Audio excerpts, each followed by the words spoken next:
occidentale, Bouvard et Pécuchet, vous avez un univers qui est totalement différent. Il n'y a pratiquement pas de cohésion de thème dans son œuvre. Ou alors il y en a une, et on va peut-être la trouver ensemble tout à l'heure.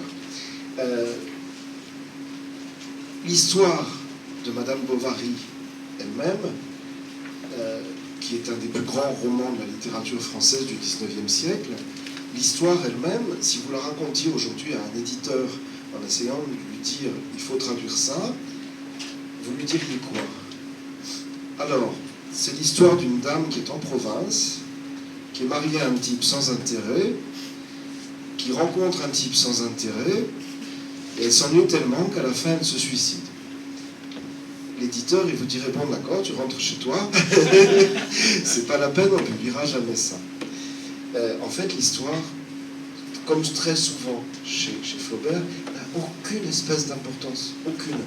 Il ne fait pas des histoires, Flaubert. Même quand il écrit Salammbô, c'est créer quelque chose qui est de l'ordre de la littérature, mais qui pourrait être de l'ordre de la peinture, qui pourrait être de l'ordre de la musique aussi. Il crée quelque chose qui est une œuvre d'art en soi, sur la base d'une histoire.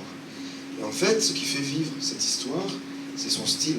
Parce que c'est là, c'est dans tout ce qu'il y met, qu'il arrive en fait à faire passer le véritable message. C'est pour ça que c'est extrêmement intéressant pour des traducteurs d'analyser le style de Flaubert. Parce qu'il arrive, au-delà des mots, à faire passer un nombre de choses absolument incroyables sur ce qu'il veut exprimer. Ce qu'il veut exprimer en fait dans Madame Bovary, c'est le portrait d'une certaine France, qui est la France du pays de Caux, qu'il connaissait bien. Donc c'est une petite région très jolie de Normandie, avec ce qu'on appelle des bocages, c'est-à-dire une région qui est toute plate, avec des champs qui sont délimités par des haies très basses. C'est une région absolument extraordinaire, et si vous avez l'occasion d'y aller, vous pouvez y aller. Il y a un village qui s'appelle Ito, si je me rappelle bien. Non, il ne s'appelle pas justement Ito. Il s'appelle, ça va me revenir. Il y a le village de Madame Bovary, où vous avez un musée d'automates, où vous pouvez retrouver tous les personnages de Madame Bovary, et quand vous vous promenez dans le village, rien n'a changé. Ce qu'il décrit est exactement pareil. C'est-à-dire qu'il ne se passe rien. C'est un trou absolu. Les gens s'ennuient visiblement, mais ils s'ennuient, ils sont heureux de s'ennuyer. La vie est comme ça là-bas. Et c'est un paysage totalement plat, d'un calme absolu.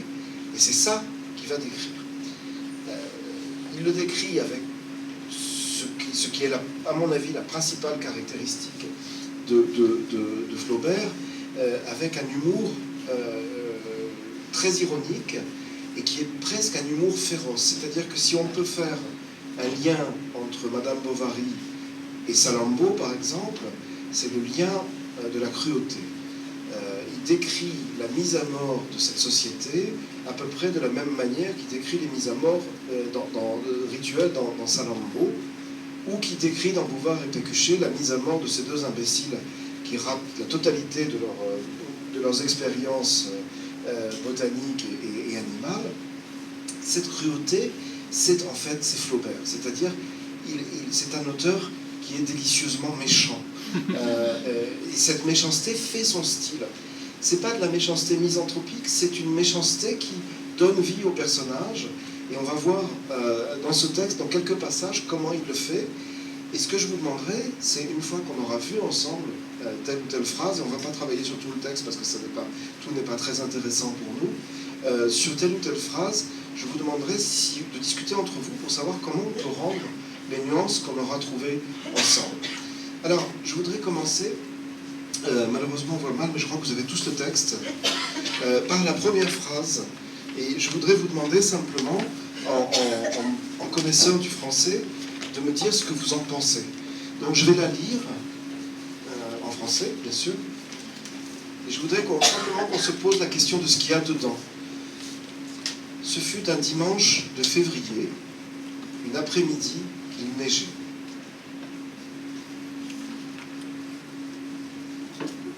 Alors, qu'est-ce que ça vous inspire ? Est-ce que vous trouvez que cette phrase est normale, en fait, déjà? C'est la première question.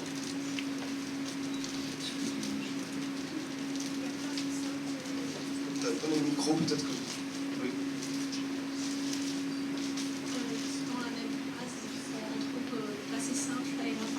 Voilà, c'est ça. Allô. Alors, effectivement, le point majeur, c'est qu'on passe, on a un changement de temps qui est absolument incroyable en français. Ce fut un dimanche de février, une après-midi qu'il neigeait. Alors déjà, il y a le changement de temps. Quelle est l'autre caractéristique de la phrase? Elle est construite comment?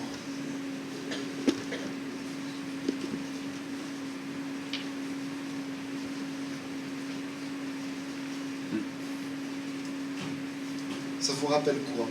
Je ne sais pas. Est-ce que c'est une phrase de roman, à votre avis?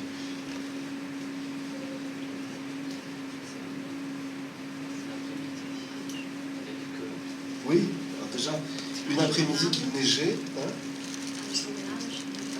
Pardon? Ça peut être, oui, ça peut être ça, mais il y a peut-être encore autre chose. Moi, je trouve que ça ressemble à un début de conte de fées. C'est-à-dire, quand vous prenez les contes de Grimm ou les contes d'Andersen, vous avez des phrases comme ça. Et en plus, le rythme qu'il lui donne est un rythme de conte de fées. Vous savez, il était une fois, c'est exactement ça. Voilà. Alors maintenant, ce qu'il faut essayer de comprendre, c'est pourquoi il change de temps. Et j'attends vos avis. 要发言的人请举下手，那个祥山会拿麦克风给你。Oui.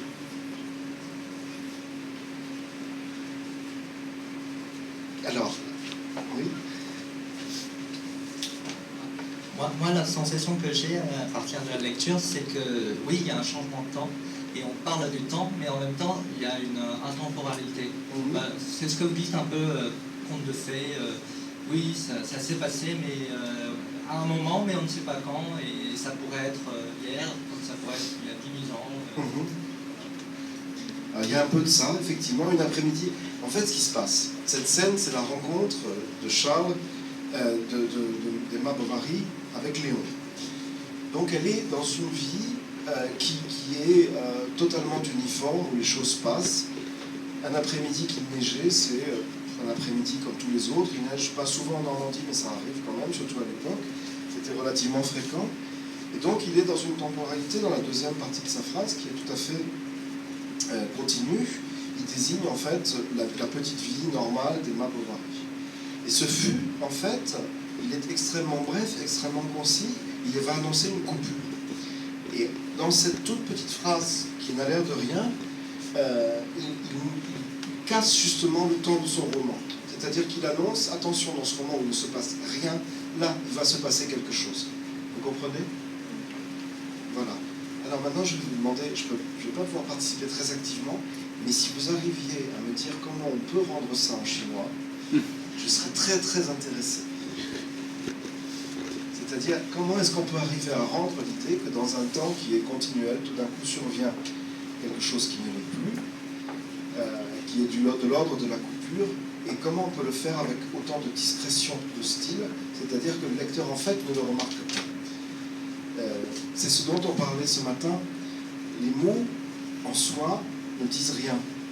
C'est l'impression qu'ils donnent, qui crée en fait le début de ce chapitre. C'est lui qui va faire entrer le lecteur dans le texte sans que le lecteur se dise « tiens, il a dit ça ». Parce que justement, il ne le dit pas, il le laisse entendre. Quelque chose de brutal se passe dans un paysage tout plat où il neige.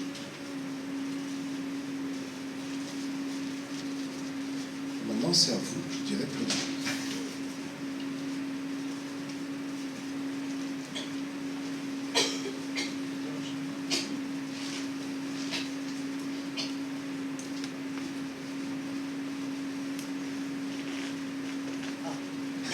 Voilà. En chinois, on donnerait, pour commencer, on donnerait nash pour dire ce fut. Donc, comme dans un conte, hein, nash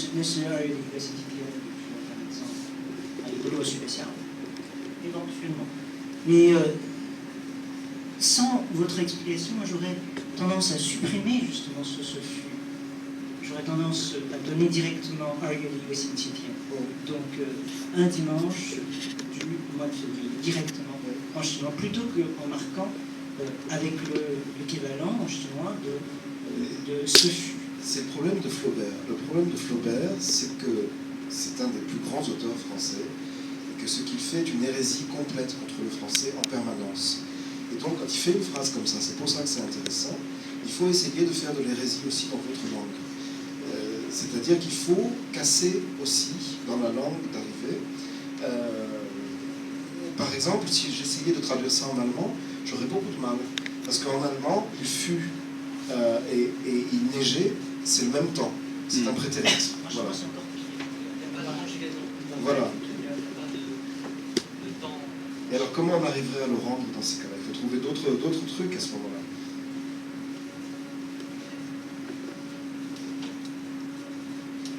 En gros, il y a l'idée de quelque chose qui tombe et de quelque chose qui... Un événement qui se passe. Voilà, un événement qui se passe dans quelque chose de très tranquille.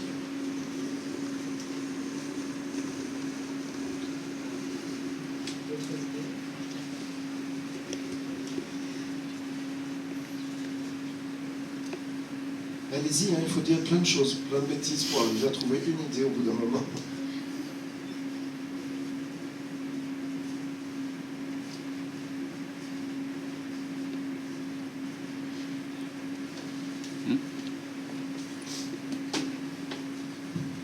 Je pense que on peut, si on traduit en chinois, on peut commencer par article indéfini. C'est-à-dire, on peut traduire par exemple 2月的某个星期天 vécu 下午 vécu 下着雪。Ça une solution. Parce que en chinois, on n'a pas de grammaire sur le temps précis. D'accord. Et alors, c'est-à-dire, comment vous faites à ce moment-là? Vous l'exprimez comment? Par des adverbes, des choses comme ça ou des... On n'a pas de conjugaison, mais on a des adverbes du temps. Donc, avec ces adverbes du temps, on peut indiquer le temps du passé ou actuel ou à l'avenir. Bon, c'est une solution. Il y a d'autres solutions pour cette phrase-là? On passe à autre chose quand vous voulez. Non, on va passer à autre chose. C'était important qu'on voit cette phrase-là parce qu'en fait, elle ouvre un passage qui est extraordinairement ironique. Le conte de fées, c'est Emma qui s'embête profondément et qui tout d'un coup voit arriver le prince charmant. En soi, l'histoire n'est pas passionnante, enfin, je veux dire, sauf pour les amateurs d'histoire de prince charmant, mais ce qui va lui donner quelque chose de passionnant chez Flaubert, je vous l'ai dit, c'est la férocité qu'il y met. Je voudrais qu'on travaille ensemble sur un passage qui est quelques lignes plus loin, où il décrit l'apparition de Léon et de Charles. Et je voudrais qu'on analyse ensemble le langage. Alors je le mets sur le... On ne voit pas très bien malheureusement. Mais si vous pouvez prendre le texte, on va le regarder ensemble. Je vais vous le lire d'abord en français.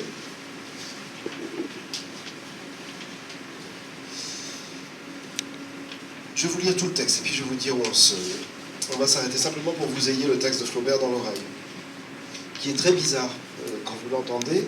C'est un français extrêmement particulier. C'est pas du tout du français normal. Ils étaient tous, monsieur et madame Bovary, Homais et monsieur Léon, partis voir, à une demi-heure d'Yonville, dans la vallée, une filature de lin que l'on établissait. Vous voyez, le rythme de Flaubert, c'est une de ses caractéristiques majeures. Il utilise notamment la virgule d'une manière qui est totalement hérétique pour les grammaticiens, les grammairiens, pardon. Il s'en sert vraiment comme une espèce de chaloupe. On dirait qu'il est en train de ramer avec sa barque et qu'il avance petit à petit. Et il le fait tout à fait exprès. L'apothicaire avait emmené avec lui Napoléon et Athalie pour leur faire faire de l'exercice, et Justin les accompagnait, portant des parapluies sur son épaule. Ça aussi, ce sont des scènes de contes de fées. Vous avez l'impression de voir des personnages du magicien d'Oz un petit peu qui se promènent sur le chemin. Je veux dire, on a vraiment l'impression d'une espèce de défilé de personnages tout à fait insolites, avec des prénoms qui sont absolument incroyables, Napoléon et Athalie. Comment on peut oser donner dans un roman des prénoms pareils aux personnages? Flaubert ose tout. Il ne se refuse absolument rien, et aussi bien au niveau du style que dans le choix de ses prénoms, dans la description des personnages, il n'a absolument aucune espèce de censure, il fait ce qu'il veut. Rien pourtant n'était moins curieux que cette curiosité. Un grand espace de terrain vide, où se trouvaient pêle-mêle, entre des tas de sable et de cailloux, quelques roues d'engrenage déjà rouillées, entouraient un long bâtiment quadrangulaire que perçaient quantité de petites fenêtres. Il n'était pas achevé d'être bâti, et l'on voyait le ciel à travers les lambourdes de la toiture. Attaché à la poutrelle du pignon, un bouquet de paille entremêlé d'épis faisait claquer au vent ses rubans tricolores. Est-ce que vous entendez la musique du texte? On peut juste s'arrêter 30 secondes pour voir comment il fait. Vous avez un nombre d'allitérations incroyable dans cette description. Des roues d'engrenage déjà rouillées. Je ne sais pas si vous l'entendez, c'est vraiment... Là, on voit le travail de Flaubert qui est tout à fait extraordinaire. Les lambourdes de la toiture, c'est pareil, on a toutes les sonorités qui reviennent en même temps. Attaché à la poutrelle du pignon, c'est pareil, on a encore des allitérations. Un bouquet de paille, ça revient entremêlé d'épis. Donc on a 4 allitérations, c'est énorme là encore. Ce sont des procédés qui sont presque grossiers, et pourtant ça passe, et ça passe parce qu'ils rythment son texte. Et qu'on a l'impression d'avoir des petites images qui défilent comme ça. Je vous dis, on est dans le conte de fées, et il travaille là-dessus. On continue. Homais parlait, donc Homais c'est l'apothicaire. Hein. Il expliquait à la compagnie l'importance future de cet établissement, supputait la force des planchers, l'épaisseur des murailles, et regrettait beaucoup de n'avoir pas de canne métrique, comme M. Binet en possédait une pour son usage particulier. Alors là, écoutez bien, parce que c'est sur la suite qu'on va travailler. Emma, qui lui donnait le bras, s'appuyait un peu sur son épaule, et elle regardait le disque du soleil, irradiant au loin dans la brume, sa pâleur éblouissante. Mais elle tourna la tête. Charles était là. Il avait sa casquette enfoncée sur ses sourcils, et ses 2 grosses lèvres tremblotaient, ce qui ajoutait à son visage quelque chose de stupide. Son dos même, son dos tranquille, était irritant à voir, et elle y trouvait étalée sur la redingote toute la platitude du personnage. On essaie de traduire ce paragraphe-là, si vous voulez. Je voudrais simplement d'abord que vous me disiez ce que vous en pensez.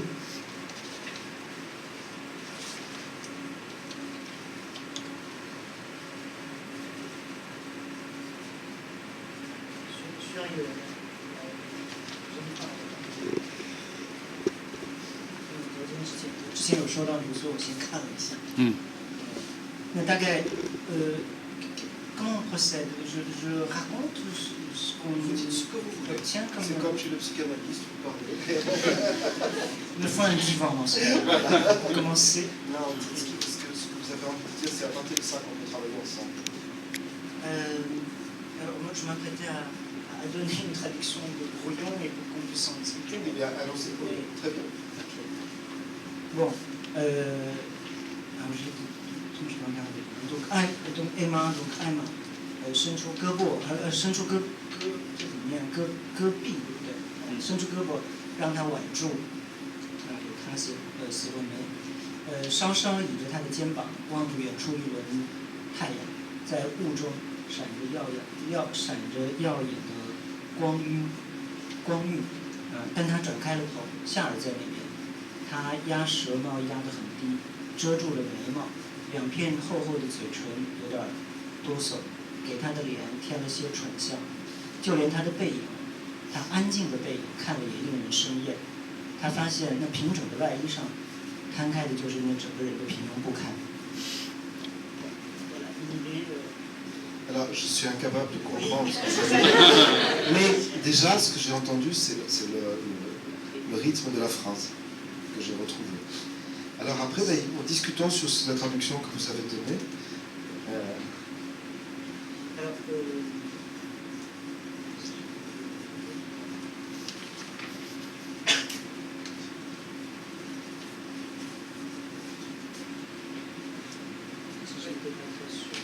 je ne sais pas si d'autres veulent prendre la parole. Donc, tout d'abord, bravo monsieur pour la traduction en direct. Mais je me demandais justement, parce que votre traduction est très littérale notamment, et c'est peut-être pour ça qu'on retrouve le rythme, parce que finalement on suit ce qui est déjà écrit par Flaubert, et on prend la même ponctuation, etc. Donc peut-être que c'est ce qu'il faut faire, non, je ne sais pas. Alors, ça, peut-être pas. Alors, le problème qui se pose dans ces cas-là, c'est est-ce que l'effet que vous allez obtenir en chinois va être identique à celui que voulait Flaubert. C'est-à-dire que si vous avez en chinois quelque chose qui est complètement aberrant, c'est pas l'effet que veut Flaubert. C'est moins familier.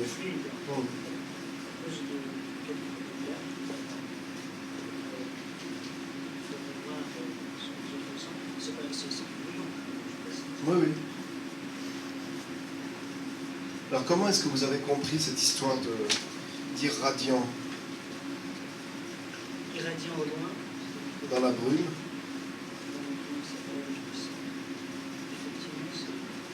Si vous prenez le micro, ça va être...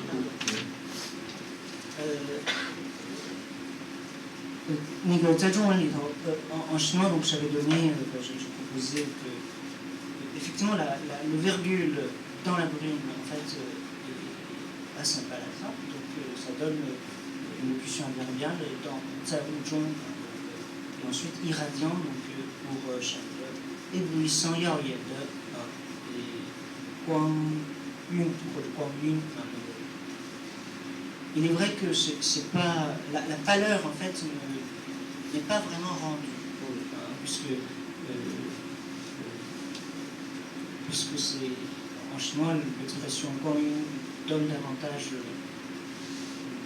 ne donne pas la couleur réellement, donne juste donc lumière, une espèce de lumière lumineuse. Et comment? Mais peut-être d'autres ont des... De toute façon, ça pose un problème, ce qu'il écrit, de compréhension simplement. Je vous laisse la parole d'abord. Oui. Pardon, excusez-moi. Oui, moi j'avais une impression justement de jeu de mots, d'ironie, d'humour de Flaubert, parce que pour moi, pâleur et éblouissante, c'est un peu antinomique. C'est tout à fait antinomique. Voilà,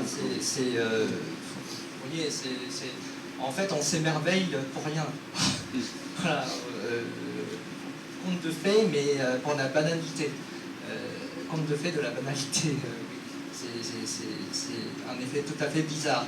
Et ce que vous disiez, monsieur, c'est oui, est-ce qu'on reste fidèle à la ponctuation ou est-ce qu'on doit être fidèle à l'effet voulu par l'auteur? Donc oui, évidemment, il faut réfléchir, travailler beaucoup plus pour retrouver cette fidélité. C'est compliqué. Et alors, ce qui est compliqué en plus, je ne sais pas comment vous l'avez compris, vous, mais moi j'ai vraiment du mal, même en français. Le soleil irradie au loin dans la brume sa pâleur éblouissante. Le soleil est au loin, il irradie dans la brume, et on a presque l'impression qu'en fait, ce qu'il veut dire, c'est que le visage d'Emma se dissout dans la brume qui est autour, dans la brume normande. C'est extrêmement curieux comme image, c'est pas clair du tout quand vous travaillez vraiment dessus. Moi j'avais plutôt une autre question de compréhension pour le coup, c'est que, mais elle tourna la tête. Charles était là. Cette phrase, j'ai un doute de compréhension. S'agit-il donc de Emma qui, ayant vu Charles dans cette lumière, a choisi de tourner la tête parce qu'elle ne voulait pas le voir, ou est-ce qu'elle tourna la tête et elle voyait Charles? Alors ça, c'est la question.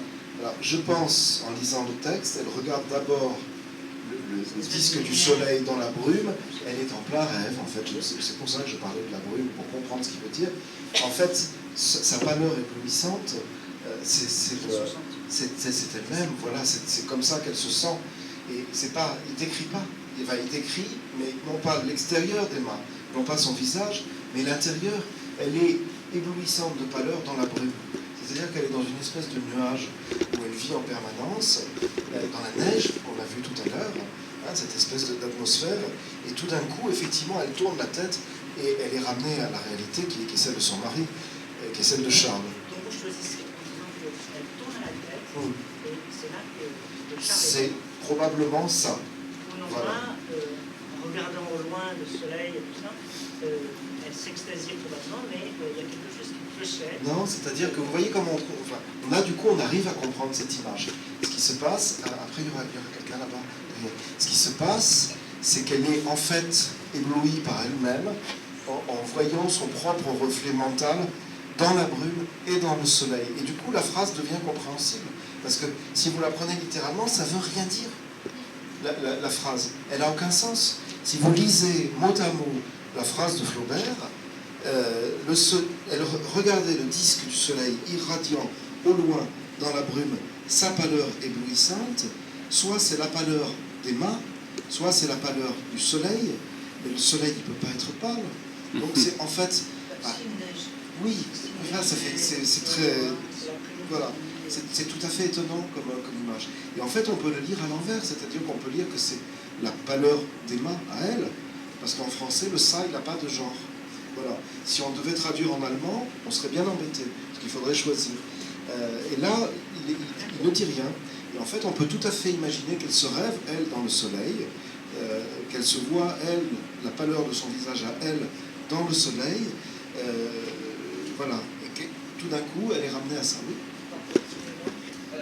Et comment vous garderiez cette ambiguïté, tout ça, en allemand, par exemple? Mais justement, on serait obligé de choisir. Ah, on ne choisirait pas parce qu'on a de la chance. Le soleil en allemand, c'est un féminin. Ça tomberait bien. Ça tomberait bien, c'est 10 zones. Mais il y a des langues où on ne pourrait pas. Là, c'est typique, oui. Je me demande s'il s'agit Il y a une question derrière.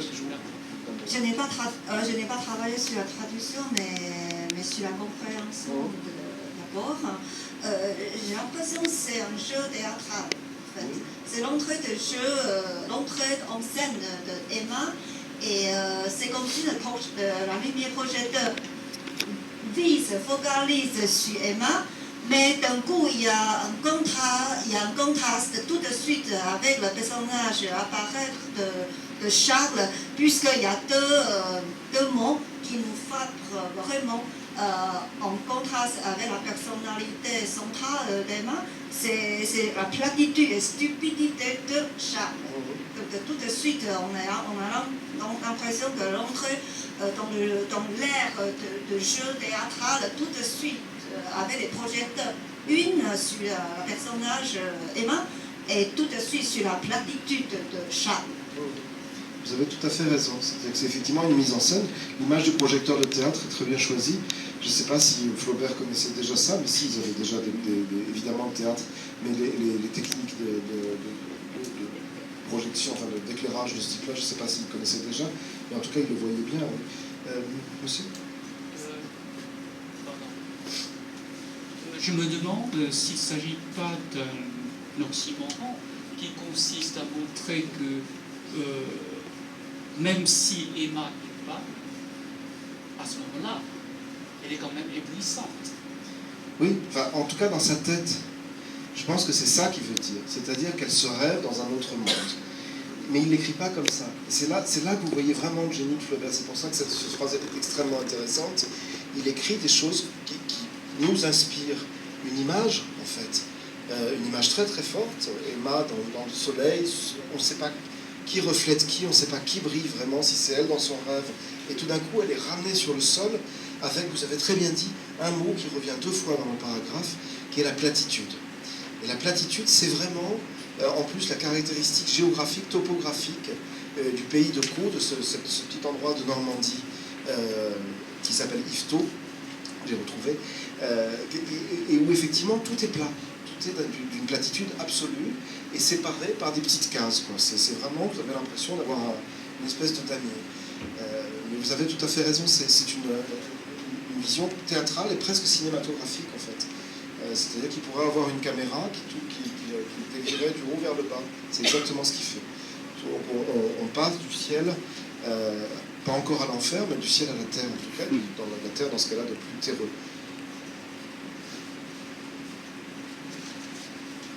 Est-ce que vous changeriez votre traduction en compte de tout ça? Oui. Alors, je suis en train de regarder. Prenez le temps, c'est long la traduction.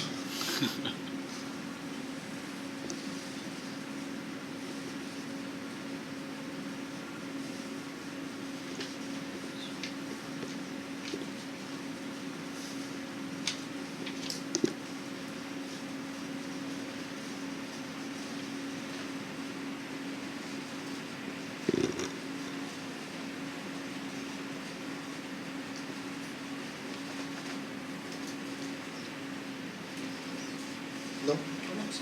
Oui, si. Mais ça ne résout pas le problème de sa valeur. Pardon. Pour cette phrase, donc, j'ai légèrement modifié donc, pour donner la brume un rythme un peu différent. Donc, 倚着他的肩膀，那稍稍倚着他的肩膀之后，望着远处，virgule，逗号，薄雾中，把那个改成薄雾，薄雾中一轮太阳。然后后面这个问题还是在印着他。Maintenant, la question c'est ça, c'est irradiant, sa pâleur éblouissante. Moi, j'aurais tendance à penser qu'il s'agit de l'aspect du soleil, qui certes reflète sans doute l'état d'esprit du personnage, mais je réglerais que, enfin, je l'attribuerais au soleil. Très franchement, je pense comme vous. Mais Flaubert laisse un tout petit peu de... à la lecture, Flaubert laisse dans le doute. Voilà. Donc s'il y a une possibilité de mettre du doute aussi en chinois, sur cette phrase-là, je veux dire, ça serait très très bien. C'est pas possible de laisser le doute. Grammaticalement, oui. C'est le soleil. Oui, l'article possession, c'est différent entre le soleil. Le sujet est dans le soleil. Ou la valeur des mains. Et ça, c'est le problème. Voilà. On ne peut même pas laisser le doute à l'interprétation honnête. Là, on doit risquer. Donc, comme d'habitude, on va être obligé de laisser tomber quelque chose. Le travail du traducteur, contrairement à ce qu'on croit, c'est pas du tout de construire, c'est en fait d'enlever des choix. Parce qu'il y a un moment où on ne peut pas aller jusqu'au bout de ce qu'on pourrait faire. Et c'est ce qu'il y a de plus frustrant, mais voilà, une fois qu'on l'a fait, on l'a fait. C'est vraiment frustrant parce que ça fait grande différence. Oui, mais voilà. On continue si vous voulez. Là, la suite va être un peu plus simple, mais on va s'attacher à tous les mots. Charles était là, point. Je ne sais pas s'il y a quelque chose qui peut l'exprimer en chinois. Quel effet ça vous fait, cette phrase, quand vous la lisez? Oui, exactement, ça tombe, oui. C'est boum, c'est... Voilà. On essaie de faire la même prière côté. On essaie de faire la même prière côté. Oui. Vous avez la possibilité de le faire? Oui, respecter cette rite-là et ça donne l'effet. Peut-être une possibilité C'est-à-dire un verbe en fait un verbe qui montre déjà un peu la stupidité du personnage, oui. qui est là, qui existe. Oui, parce que en fait la phrase est intéressante parce que elle dit pas du tout il est là. Elle dit il était là, et ça veut pas dire il était là. Ça veut dire il était là. Voilà, il était là. Je veux dire, si on fait du Heidegger, son essence était d'être là, et comme une espèce de truc immobile. Vous savez à quoi ça me fait penser? On va faire dans l'international au plum pudding. Voilà, c'est exactement ça, c'est-à-dire de la gelée, quoi. Ou peut-être un autre verbe qui en français serait traduit par planter là. Oui. Planter là. Oui. Et justement, il ne le fait pas. Ouais, justement, il ne le fait pas. Il était là, c'est tout. C'est-à-dire qu'il n'a en fait aucune autre existence que celle d'être à côté d'elle et de lui gâcher son sommeil. C'est ça qu'il dit. C'est génial. Et en 3 mots. Je crois que peut-être je vais traduire en 他就处在那儿，他就处在那，处c'est un mot, j'ai l'impression qu'il est comme branche, quoi. Oui, c'est ça, oui, oui. Comme un végétal, oui, oui, absolument. D'autres idées, juste pour ces 3 mots?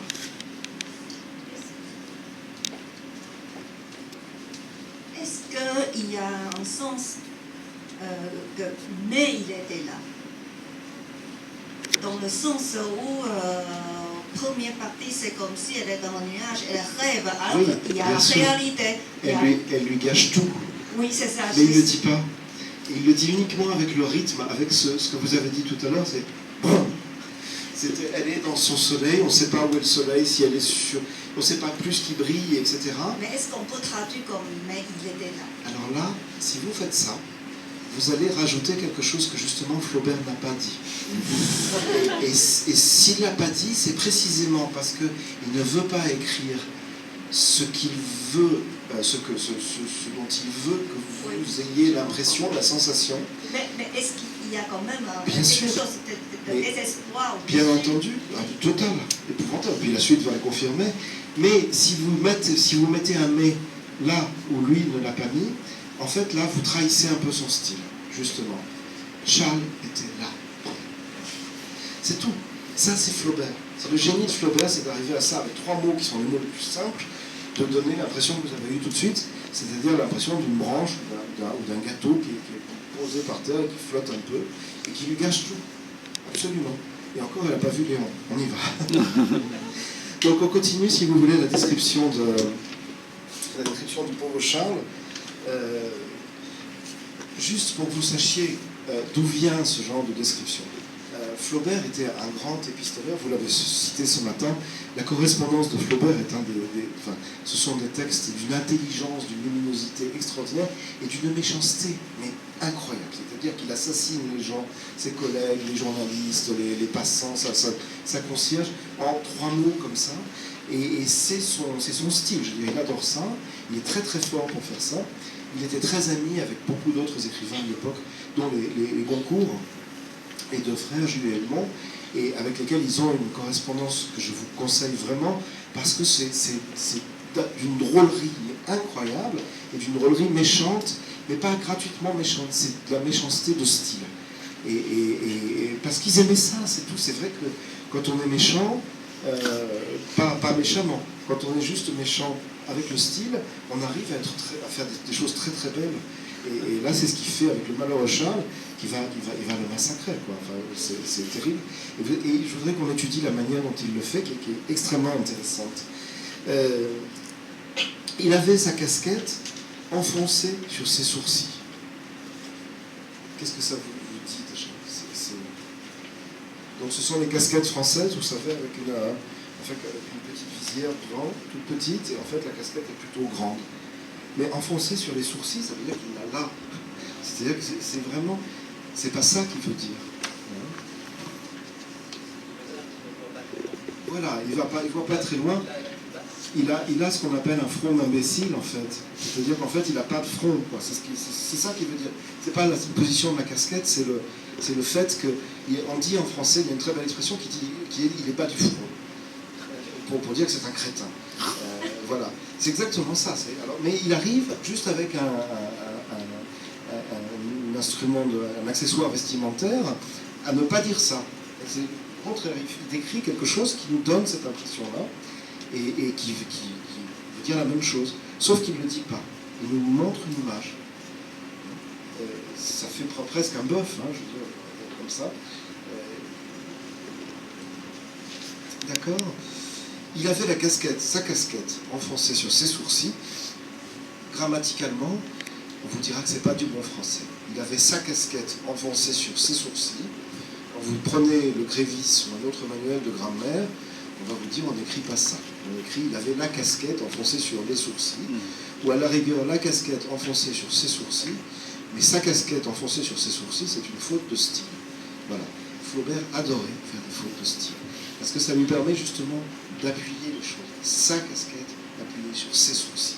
Et en plus, ça lui permet de faire une allitération qui rend son texte encore plus écrasant et qui lui donne, en plus des mots qu'il écrit, ce dont on parlait ce matin, en plus des mots qu'il écrit, il arrive à créer une image juste par les sons.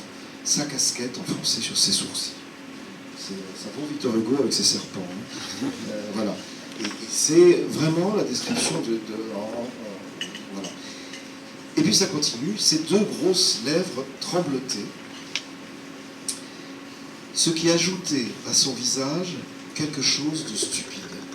C'est une expression incroyable aussi. Je ne sais pas si vous voyez ce que ça a est-ce que vous voyez ce que ça a de bizarre en français?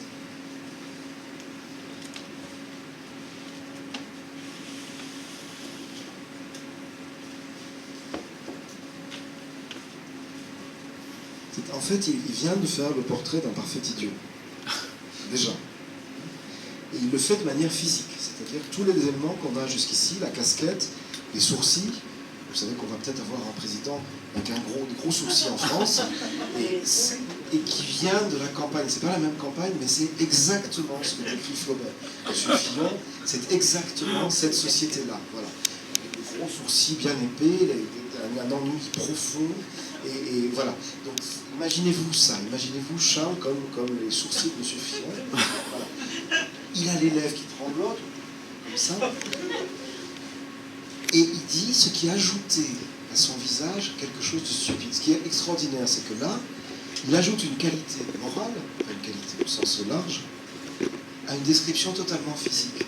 Comme s'il portait sa stupidité comme un masque ou une espèce de faux nez sur le visage. Voilà. On a l'impression qu'il bat. Oui, il y a quelque chose de ça. Sans le dire, oui, je disais, pardon, que même sans le dire, on a l'impression que le personnage de Charles bave. Il y a quelque chose de ça, oui, il y a une marque de stupidité. Comme un bulldog. Oui. Derrière, il y avait encore une autre remarque. Curieusement, la description de physionomie, c'est quelqu'un qui n'a pas de confiance sur lui-même. La description de Charles, vous voulez dire? Oui. Oui. Oui, oui. C'est quelqu'un qui... Il ne se montre pas et qui, comment dire, les lèvres tremblent. Donc c'est quelqu'un qui n'est pas sûr de lui. Oui, absolument. Et Flaubert adore ce genre de personnage. Hein. Il peuple tous ces romans. Vous trouvez ce genre de créatures qui sont en fait amorphes. Hein. Je reprends l'image du plum pudding, mais c'est vraiment ça. Vous avez l'impression que chose comme ça, qui est un peu gâteux, alors que Charles est quand même relativement jeune. Et en fait, qu'est-ce qu'il nous dit à ce moment-là, Flaubert? Lui, il ne fait pas une description. Ça reprend ce que vous disiez ce matin. À propos de Marguerite Yourcenar, c'est pas Flaubert qui décrit Charles là. C'est qui? C'est Emma. C'est la vision qu'en a Emma. Elle se retourne, elle sort de son soleil, de sa brume irradiante, de son rêve, et tout d'un coup elle se retourne et elle voit cette espèce de créature qu'elle ne peut plus supporter, qui est ignoble. Et en fait, c'est elle, c'est pas Flaubert. Alors Flaubert s'amuse évidemment. Mais c'est pas lui qui parle, c'est elle en fait. D'accord? Donc vous avez tout à fait raison, il y a quelque chose de terriblement méprisant dans cette phrase-là. Et elle continue, et avec la même technique, il continue. Son dos même, son dos tranquille, était irritant à voir. Et elle y trouvait étalée sur la redingote toute la platitude du personnage. Alors là encore, vous voyez, en français, quand vous écrivez en français, tout le monde vous dit, surtout jamais de répétition. Et là, Flaubert s'en offre deux du même mot, magnifique, dans le même chapitre. Où est-ce que c'était? Juste avant. La platitude. J'ai rencontré dans Je rêve? Ou c'est après? Pardon, je vous ai dit une bêtise. Mais ça revient juste après.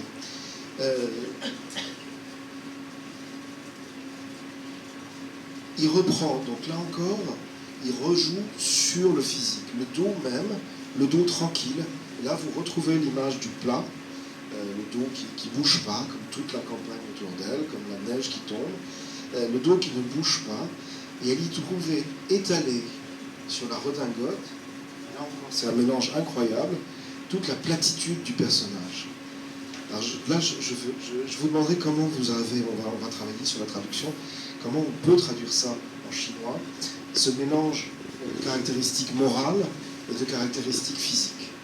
Je vous laisse travailler 5 minutes si vous voulez, là-dessus.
C'est un texte fantastique pour travailler.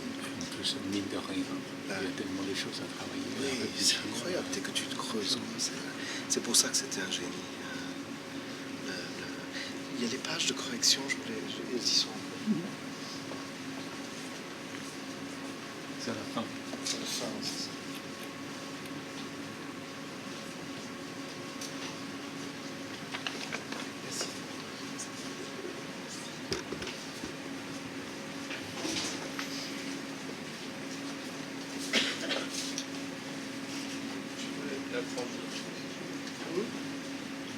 Oui, ça serait bien. C'est juste pour qu'on voit à quoi ça ressemble. C'est bien.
Vous dites comme vous voulez. On a le temps.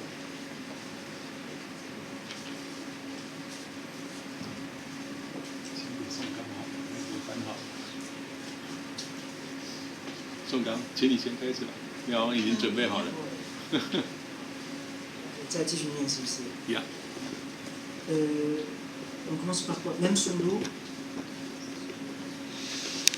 Si vous voulez, oui, ou avant si vous l'avez fait. Mais c'est comme vous voulez. Je ne sais plus où on était en fait. On était en fait à... Il avait la casquette. Ah, il avait la casquette. Sa casquette. 我刚才念的是，就他那个鸭舌帽，我这地方到底是戴呢还是压得很低啊？我用的是压得很低，后面箍住了眉毛，那个紧箍咒那个箍住了眉毛，两片厚厚的嘴唇有点哆嗦，给他的脸添了些蠢相。哎，就point virgule。后面je continue。Alors là je d'accord。après le quelque chose de stupide là。就连他的背影。他安静的背影看了也令人生厌。逗号，他发现后面这个句子大家可以讨论一下。他发现那平整的长外衣上我加了一个平整，摊开的就是那整个人的平庸不堪。J'ai ajouté deux mots, enfin une description, un épithète en fait pour la redingote en disant qu'il était plat, enfin plat au sens comme si c'était replacé. Voilà, un pinch. Ça se dit une redingote en chinois? Non, malheureusement, et donc Non. ça donne changwai. C'est-à-dire, c'est quoi? C'est une sorte de par-dessus de longueur. Voilà. C'est pas tout à fait la même chose que yin, ouais. Non.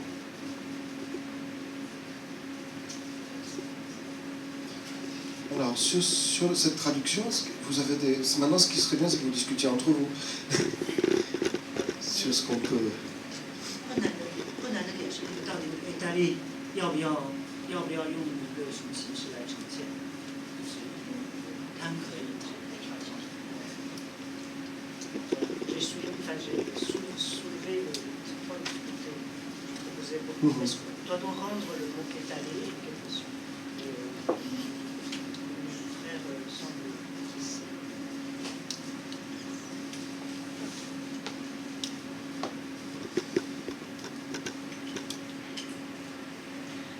Pour répondre à votre question sur le même mot platitude.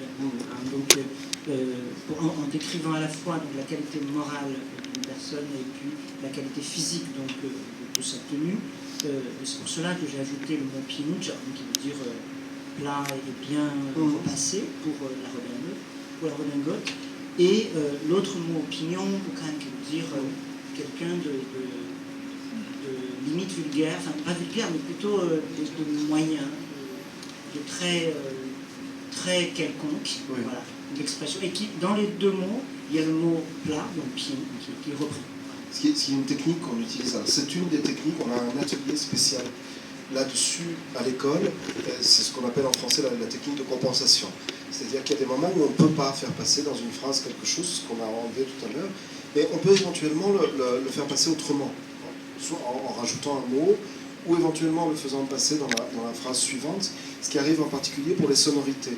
Quand vous avez une allitération très marquée dans une langue et que vous n'arrivez pas à la faire passer, l'essentiel sur un paragraphe, par exemple, c'est qu'elle y soit parce qu'elle exprime une rapidité, une lenteur, etc. Si vous avez une allitération en M qui va ralentir en français énormément les choses, ou une allitération en S qui peut faire un effet de vitesse ou de pesanteur, selon les cas, il est tout à fait possible de le déplacer. Et à l'école de traduction, on fait ça depuis 2 ans maintenant, à partir d'une langue qui est le malayalam, je l'ai dit, qui est une langue indienne, une toute petite langue indienne, c'est 350 millions de locuteurs à peu près, mais qui est très, très peu connue et très, très peu pratiquée. En fait, il y a une traductrice du malayalam en France, qui est Dominique Vitalius. Voilà. Donc effectivement, c'est intéressant ce que vous avez fait, c'est-à-dire que là où on se heurte à un mot qui a un double sens en français, on met 2 mots en fait qui vont l'étaler sur la redingote complètement, tout à fait. Est-ce qu'il y a d'autres remarques? Oui. Alors, dans la traduction de M. Song, que je trouve très bien, j'ai remarqué une chose, c'est il y a 2 mots. C'est irritant, il a traduit Shenyan, c'est-à-dire c'est embêtant, un peu, si littéralement en chinois c'est embêtant. Et puis l'autre mot c'est la platitude justement, donc il a aussi donné, dans ces 2 mots-là, il a donné un sens moral déjà, dans la traduction, la vie pignon, etc. Et alors, moi, ce que j'ai pensé, c'est Ciye, au lieu de Shenyan, pour irritant. C'est-à-dire, c'est un peu confusant, c'est mal à voir, c'est piquant pour les yeux. Et puis la platitude aussi, c'est plutôt descriptive que morale. Je dirais simplement Pingdai Bawei. Bawei, déjà, ça donne aussi, il y a une interprétation là-dedans. Mais voilà, parce que j'ai une tendance de laisser le blanc, un peu laisser au lecteur de sentir ce que dit l'écrivain justement de l'auteur. Donc, j'aimerais bien d'être un peu moins. Et je pense peut-être avec ces deux termes descriptifs, les lecteurs peuvent sentir aussi, sans une interprétation forte ou directe, ils peuvent aussi sentir cet effet.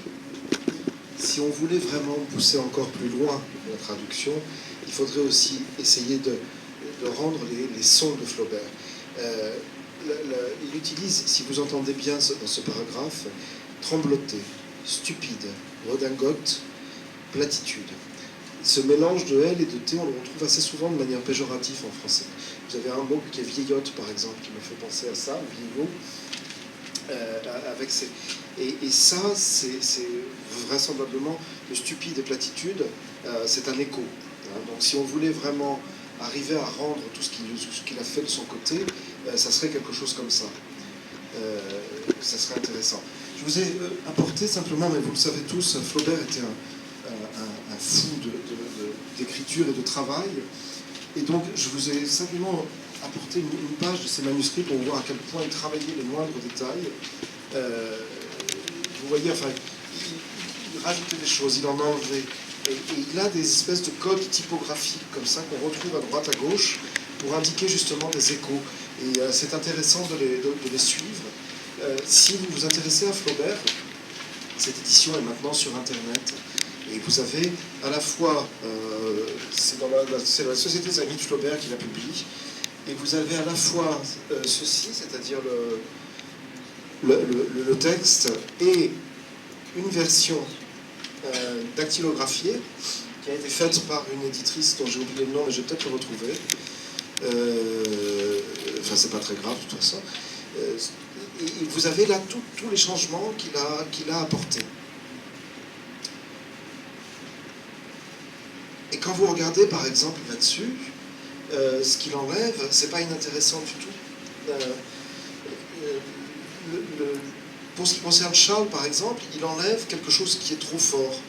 Il avait vu Charles partir au grand trot dans son bec, si je vois bien, et il laisse toujours des allusions, c'est-à-dire qu'il est en permanence, au contraire, dans le non-dit, dans ce qui va être, enfin dans le non-dit, pas quand il fait le portrait de Charles, mais il va tenter toujours de donner plutôt des impressions, même quand il est dans les portraits charges, que des descriptions très précises. C'est-à-dire qu'il ne dit pas Charles est stupide, il dit qu'il y a quelque chose qui ajoute à son visage quelque chose de stupide. Et du coup, on est dans l'entité de Charles tel qu'on le voit au tout début, quand Emma le voit, il est là. C'est une espèce de poids, on dit un boulet en français, hein, pour dire que quelqu'un est vraiment impossible, c'est un boulet, c'est son boulet qu'elle traîne au pied. Et à ce moment-là, et on va travailler là-dessus maintenant, arrive le prince charmant. Et est-ce que vous avez encore des choses à dire sur le passage qu'on vient de voir ?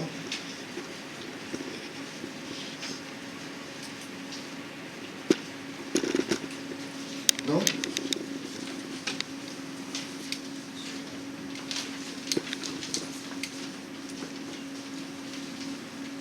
Parce que tout à l'heure, on dit que le parleur, on ne sait pas de qui, mais si on enlève l'adjectif possessible, et seulement en traduisant en chinois, c'est le changbai, est-ce que ça pourrait donner une espèce d'ambiguïté? Je ne sais pas, je demande tous les collègues. Vous savez, c'est possible, oui. Mais pensez, si vous voulez arriver à traduire ça, il faut parfois quitter la littérature pour penser à autre chose. L'époque de Flaubert, c'est l'époque de très grands peintres en France. Et moi, cette image, elle me fait penser à Monet. Oui, c'était l'impressionnisme de Normandie, exactement. en fait. Tout à fait, oui, oui. Tout à fait, c'est Givenchy, Giverny, excusez-moi. Superbe. Je suis désolé, c'est le duty free d'avant-hier. Giverny, c'est tout ça à la fois. Et c'est effectivement une image, et il a ça dans la tête. Et c'est pas inintéressant d'avoir ça aussi quand on traduit, c'est-à-dire d'avoir ces images, parce que petit à petit, avec des toutes petites choses en traduction, on peut effectivement arriver à rendre ça. Et c'est très très compliqué. On passe à la suite, vous voulez? Alors là, c'est donc l'arrivée du prince charmant, et vous allez voir à quel point Flaubert peut être abominablement méchant quand il veut être gentil. Pendant qu'elle le considérait, goûtant ainsi dans son irritation une sorte de volupté dépravée, Léon s'avança d'un pas. Le froid qui le pâlissait semblait déposer sur sa figure une langueur plus douce. Entre sa cravate et son cou, le col de la chemise, un peu lâche, laissait voir la peau. Un bout d'oreille dépassé sous une mèche de cheveux, et son grand œil bleu, levé vers les nuages, parut à Emma plus limpide et plus beau que ces lacs des montagnes où le ciel se mire. C'est absolument extraordinaire.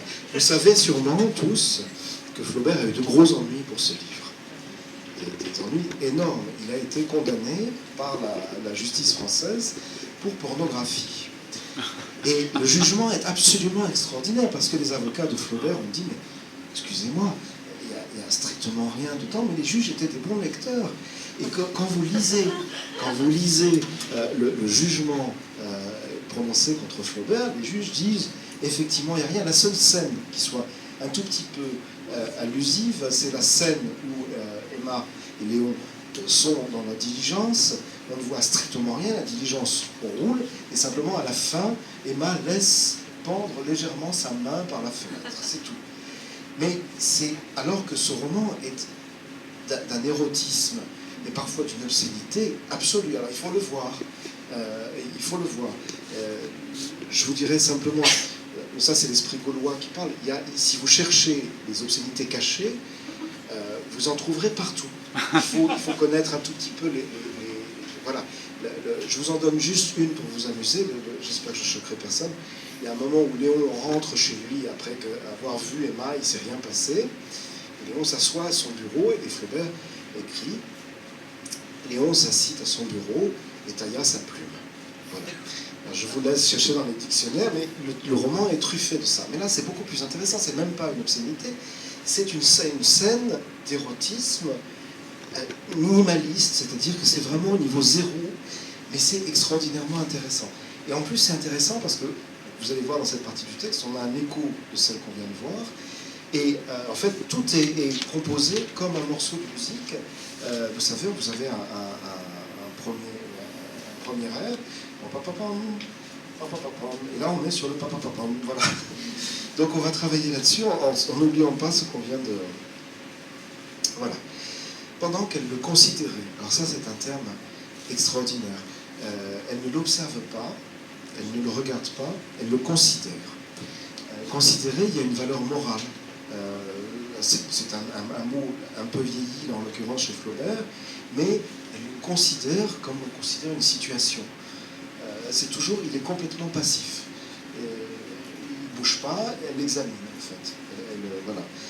Goûtant ainsi dans son irritation une sorte de volupté dépravée.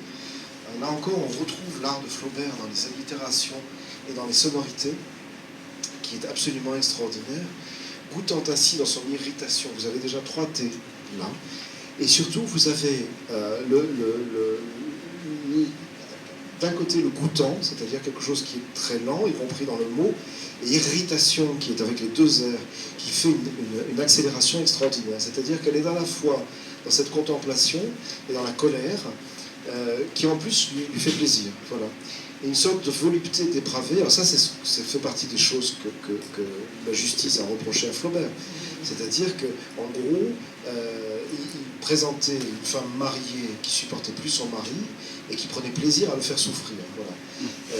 Et c'est même pas le faire souffrir, c'est le regarder, c'est le mépriser. C'est terrifiant. Et alors vous avez ce Léon s'avança d'un pas. Alors qu'est-ce qui se passe là? J'aimerais votre commentaire.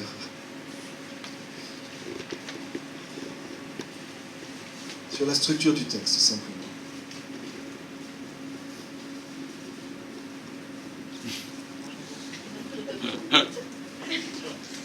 Quelque chose de comparable un peu au début, c'est que là aussi, donc, avec ce passé simple de Léon, donc là c'est un événement qui arrive, tandis que la première partie de la phrase donne une scène qui dure, et puis là quelque chose qui arrive. Exactement. Alors, il y a ça d'une part, et d'autre part il y a le mouvement. C'est-à-dire que Charles est là, et Léon avance. Voilà. Donc on a immédiatement c'est campé. Et vous allez voir comment il travaille ça. C'est absolument extraordinaire dans son texte, comment il travaille, donc comment on va avoir aussi à rendre tout ça en traduction. Donc Léon s'avance d'un pas, je pense qu'en chinois ça ne doit pas être très... Oui, c'est ça. Ça ne doit pas être très difficile à traduire. La suite, si Non, c'est pas ce qu'elle est difficile. Voilà. Mais après, le froid qui le pâlissait. Alors là, on retrouve la pâleur qu'on avait il y a 10 lignes. Là, sauf que c'est plus le soleil, c'est le froid qui le rend pâle. Semblait déposer sur sa figure une langueur plus douce. Comment est-ce que vous comprenez ça? Moi, j'ai du mal, très franchement, j'ai du mal à comprendre. Charles, c'est quelque chose de stupide. Et là, c'est une longueur de ce qu'il y a de romantique, une douce en plus. Même la longueur est douce. Oui, La longueur est positive. La longueur, oui. Ici, la longueur est positive. Même la longueur est quelque chose de doux, de beau. Oui, c'est le berce mon cœur d'une longueur monotone. Hein, c'est certainement ça. Oui, oui, tout à fait. Et c'est pareil, alors regardez aussi les sonorités. Le froid qui le pâlissait semblait déposer. Vous avez encore là, il utilise des allitérations d'une manière que personne ne peut se permettre en français. Il y en a partout. Et c'est vraiment extrêmement travaillé pour ça. Et une longueur plus douce, vous avez le S qui revient à la fin, juste après longueur, comme s'il avait besoin de ça pour justement casser la longueur. Et alors après, on a cette scène absolument extraordinaire. Entre sa cravate et son cou, le col de la chemise, un peu lâche, laissez voir la peau. Ça, c'est vraiment ce qu'on a reproché à... C'est d'un érotisme invraisemblable.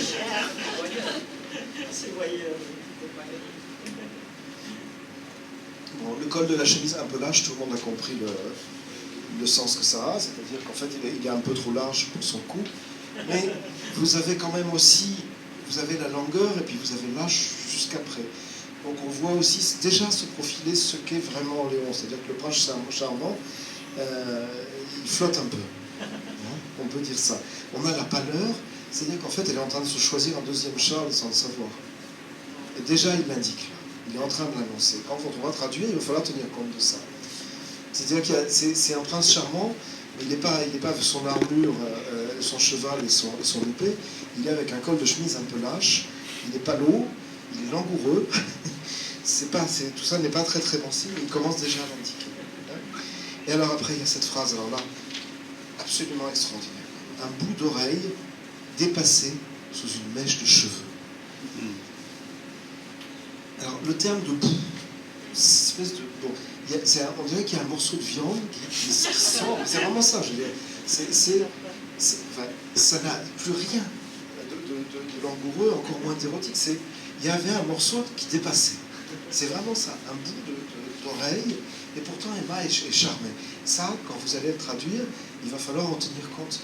Là, même quand il fait semblant d'essayer de dépeindre un personnage sous un jour un peu positif, en fait, Flaubert le massacre. Déjà, tout de suite, il entre en scène, il est déjà mort. Et en fait, déjà, c'est pour ça que je vous dis l'histoire d'Emma Bovary n'a aucun intérêt. Au moment où il fait entrer le deuxième personnage principal, Léon, on sait que ça va être la catastrophe absolue. C'est-à-dire qu'on nage dans la catastrophe. Et tout le roman va être comme ça. Et Flaubert le travaille comme ça aussi. Ce qui n'est pas étonnant. Quand vous regardez ces autres romans extrêmement méchants, notamment comme Bouvard et Pécuchet, il n'a aucune limite dans la méchanceté.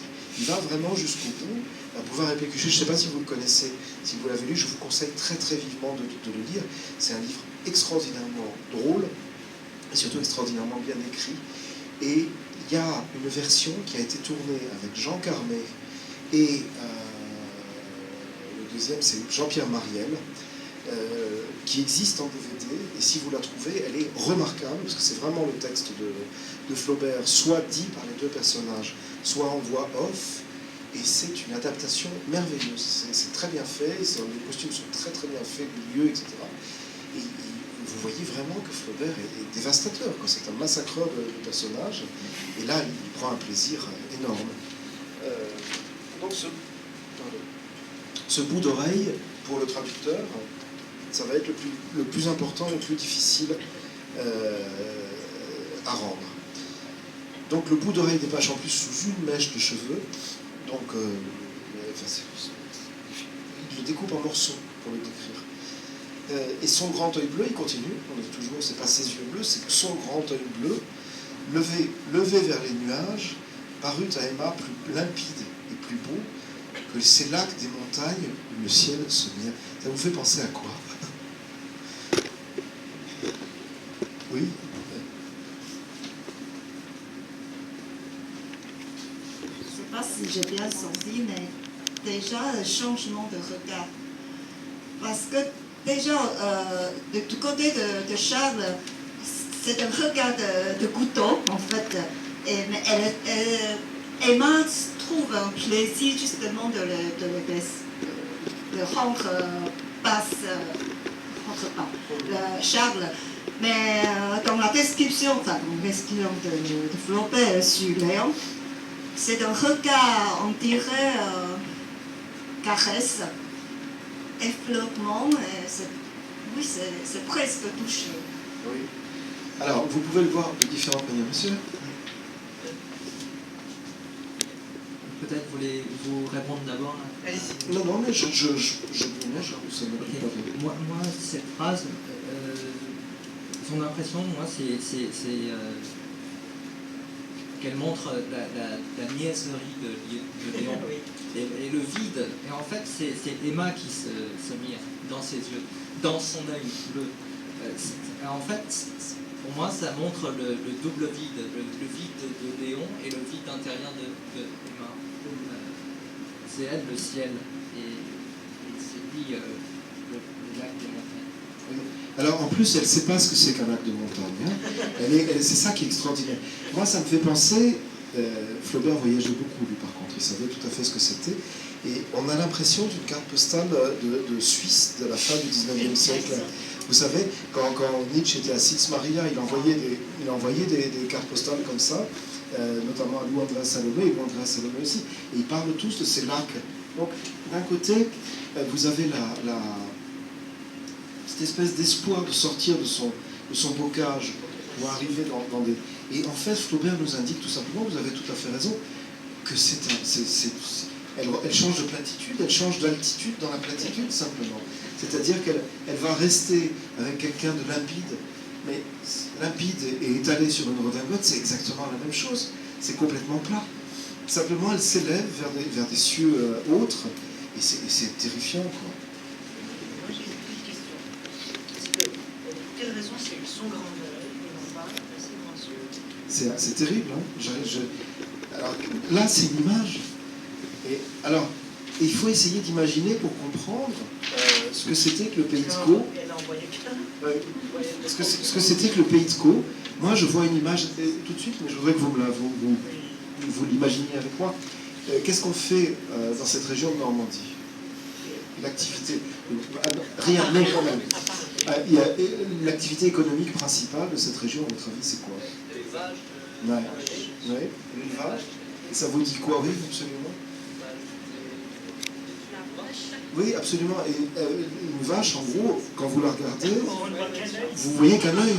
C'est exactement ça qu'il est en train de faire. Elle décrit un bestiau. Et vous savez, il y a une scène dans Emma Bovary qui est une des plus belles, j'aurais pu prendre aussi, qui est la scène des comices agricoles, qui pour Flaubert était la quintessence de la France de l'époque, de sa France campagnarde qui supportait de plus en plus mal. Et c'était ça, c'était le marché aux bestiaux. Elle est en train de nous décrire un bestiau, et une vache des Alpes. C'est-à-dire qu'on est vraiment dans une espèce... Elle voit une vache, enfin un bœuf, ou un taureau, plutôt un bœuf, avec un grand œil, parce qu'on voit rarement les deux yeux d'une vache. Ça, on ne les voit pas. Si vous regardez une vache en face, elle ne vous regarde pas. Pour voir vraiment un œil, c'est ça. Donc elle nous décrit un animal, en fait, pratiquement. Oui. Pourtant, elle Mais oui, oui, mais l'histoire d'Emma, c'est l'histoire d'une femme qui se pâme et qui va se pâmer définitivement à la fin, parce qu'elle n'a rien, justement. C'est l'histoire de... C'est l'histoire d'un ennui phénoménal. Vous savez, Flaubert a dit Emma Bovary, c'est moi. Mais c'est pas vrai. C'est une blague.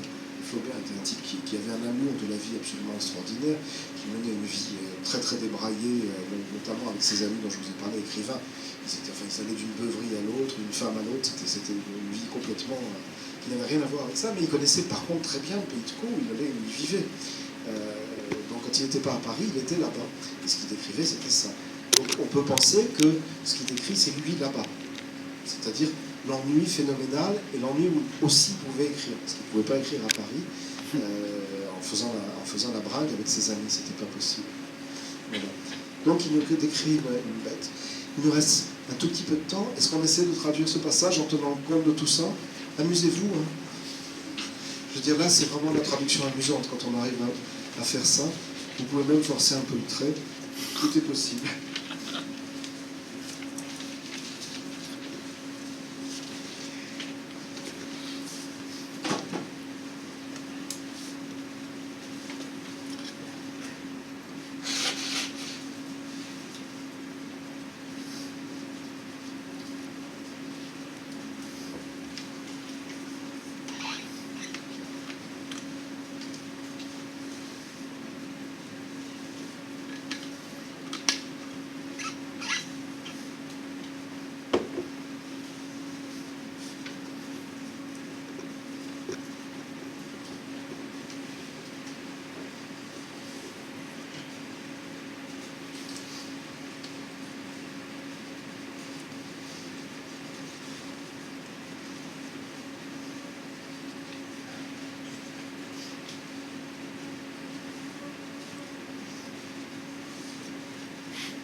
宋刚先来吧，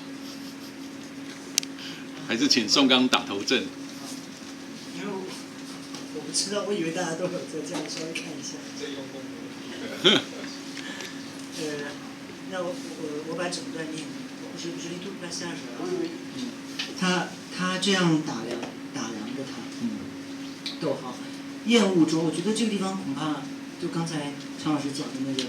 前面令人生厌跟这个地方的厌恶可能要考虑一下，因为用是同一个词。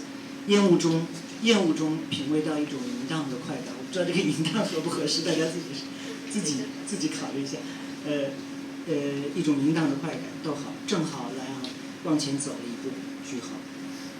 天冷使得他面色苍白，却似乎让他的脸庞蒙上了一种更温柔的忧伤。分号。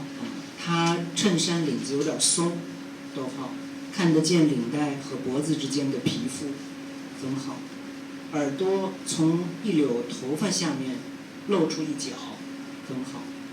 他抬头看云的时候，又大又蓝的眼睛，逗号，前面那个他抬头看云的时候，逗号，又大又蓝的眼睛，逗号，在艾玛看来，逗号，简直比映照青天的山间湖泊还更清澈，逗号，更美丽，句号。逗号ça veut dire virgule. Oui, c'est Flaubert. Oui, non, mais c'est intéressant. Du coup, on le voit encore mieux. Ça c'est très bien en fait. Le chinois supporte très bien le Torah. Oui, c'est bien. Tandis que les phrases à la Merleau-Ponty et autres, là ça souffre. C'est plus compliqué. J'imagine pas ce que ça doit être de traduire des philosophes allemands en chinois. Ça doit être terrible. Et peut-être vous pouvez nous expliquer un peu ce que vous avez fait. Et puis on peut discuter après, apporter d'autres idées. Puis malheureusement, on arrive près de la fin, donc malheureusement. Alors, donc j'imagine que pour rendre le pendant qu'elle le considérait, et Léon s'avança un pas, j'ai choisi de décrire donc la scène où Emma regardait, enfin, le considérait de cette façon-là, et pourtant dans son imitation cette volupté dépravée, et j'ai ajouté Zhenghao. Et c'est à ce moment-là, donc pour prendre leur pendant, je l'ai rendu avec Léon qui s'avance en pas. Donc au lieu de mettre, pour rendre les deux situations simultanées, donc j'ai ajouté un Zhenghao. Mais peut-être c'est pas la meilleure des solutions, j'attends, tout le monde peut en proposer. Ensuite, qu'est-ce que j'ai... alors, qu'y a-t-il de compliqué?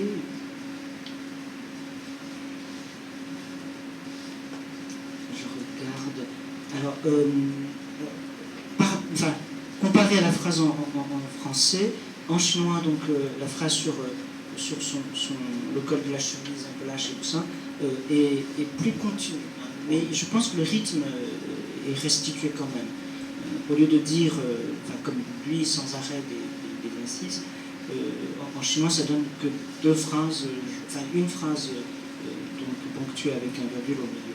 Mais en revanche, tout le passage peut être ponctué comme il le fait, d'ailleurs, avec des points-virgules, pour donner cet aspect continu de son regard. Est-ce qu'il existe, mais ça serait un miracle, en chinois, quelque chose qui puisse, pour rendre le mot lâche, quelque chose qui puisse être à la fois physique et moral?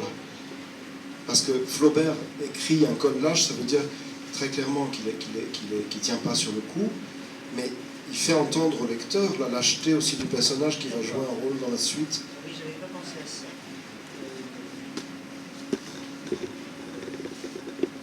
J'ai rendu que le relâchement physique, effectivement, je n'avais pas pensé à cette lâcheté du personnage possible. Est-ce qu'il existe un mot 软弱啊，但是领子怎么软弱呢？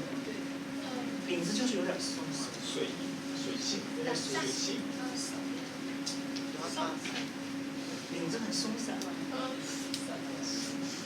咁c'est une colle quand même。領子有點慵懶，不像弗洛貝爾會用到的詞。太多了。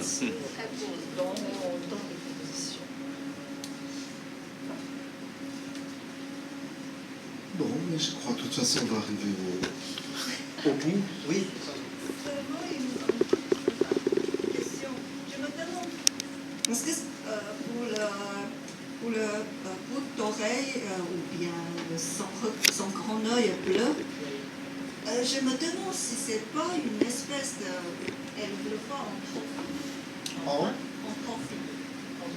en profil. Oui, c'est ça, oui, comme la vache. Oui, tout à fait. Oui. Je pense que c'est ça, mais Flaubert joue là-dessus. Je suis sûr, en lisant son texte, je suis sûr que Flaubert voit une vache quand il écrit ça. C'est sûr. Parce que la Normandie est plein de vaches, il y en a partout, il n'y a que ça. Et cette description d'un œil, de l'œil de vache, c'est tellement évident. Et il sait aussi que pour ses lecteurs français, surtout ceux qui connaissent la Normandie, ça va évoquer ça tout de suite. Mais là encore, il évoque, il ne dit pas, à aucun moment, c'est ça le génie de Flaubert, il ne dit pas il avait un œil de vache, il ne parle même pas de vache, simplement il vous décrit quelque chose avec son art de conteur, de telle manière que vous allez entendre, peut-être même pas entendre, peut-être même pas comprendre, mais que ça va vous rentrer dans votre lecture, de telle sorte que le personnage va prendre petit à petit ce trait-là. C'est là où Flaubert est un vrai génie, peut-être même le plus grand génie pour moi du roman, c'est qu'il utilise absolument toutes les techniques de l'écriture, il risque tout, il prend tous les risques grammaticaux, linguistiques, etc., pour arriver à ce qu'il veut. Alors voilà, je pense que ça doit être absolument... Oui. C'est que le risque, c'est que c'est tellement subtil que parfois le traducteur S'il n'est pas suffisamment, voilà, il prend tout au premier degré et voilà. C'est ce que je disais ce matin, c'est qu'on peut tout à fait passer totalement à côté d'un livre si vous prenez tout au premier degré. Après, il y a une question je conclurai là-dessus, après il y a le métier du traducteur. Là, on a passé 1h30 ensemble sur 3 phrases à peu près. On ne peut pas, si on veut vivre de ce métier, on ne peut pas faire ça. C'est pas possible. Et c'est ça qui est terrible dans les ateliers, c'est qu'on voit à quel point ce qu'on devrait faire, on ne peut pas le faire. Ou alors il faudrait que tout d'un coup un mécène nous offre 4 millions pour travailler pendant 10 ans sur Flaubert et sur le Marbre Barry, sur l'éducation sentimentale. Et même comme ça, on ne serait pas ensemble à tenter de comprendre ce qu'il veut dire. C'est-à-dire que même l'œil d'un lecteur très attentif n'est pas fait pour analyser ça. On ne peut le faire qu'en travaillant ensemble, en discutant ensemble du texte et en cherchant. C'est-à-dire que ce que je viens de faire là avec vous sur ce texte, je ne l'ai jamais fait nulle part. Moi je lis, c'est un texte que je connais très bien, mais je n'ai que les sensations en tant que lecteur. Et il faut que c'est pour ça que ça m'intéressait de travailler ça avec vous, il faut que je sois avec des traducteurs et que sur ma propre langue, j'ai le regard d'un traducteur pour comprendre ce qu'il y a dedans et pour comprendre ce qu'il veut faire. Autrement, je le ressens en lisant, et aucun lecteur n'analyse, sauf un critique littéraire qui fait vraiment une thèse, aucun lecteur n'analyse comme ça. Et en fait, notre métier de traducteur, c'est pour ça, je vous le disais ce matin, à mon avis, notre premier métier, c'est lecteur. Il faut être un lecteur qui va de plus en plus au profond sous le texte, avec cette frustration monstrueuse de savoir qu'on n'ira jamais au fond. Jamais. Et qu'en plus, l'auteur n'est jamais allé au fond non plus, parce que lui non plus, Flaubert, quand il écrit ça, il ne se dit pas. Lui, il voit les choses. Il les écrit. Point. Et il ne se dit pas, je vais décrire une vache. C'est simplement, lui, il le voit comme ça, parce que c'est immédiatement ça. Mais le travail qu'il fait, ça va être pour alléger une virgule, supprimer un mot qui ne paraîtra trop. Mais vous ne trouvez pas dans ses corrections, il ressemblait à une vache qui corrige comme ça. Il écrit naturellement comme ça. Et en fait, notre travail est tout simplement impossible. C'est la conclusion que j'ai à la fin de chaque atelier, c'est qu'on n'arrivera jamais au bout de notre travail. Mais d'un autre côté, c'est absolument merveilleux. C'est-à-dire qu'en gros, on peut passer des générations à traduire les grands textes en découvrant toujours de nouvelles choses, et que finalement, on a la clé d'une somme de trésors absolument extraordinaire. Et c'est ce qui fait que notre métier est passionnant et que nous sommes des passionnés. Voilà. Et ben voilà. Et je vous remercie vraiment beaucoup d'avoir joué le jeu avec moi. Vous avez vu un peu comment fonctionne notre école et j'espère que vous avez passé un bon moment.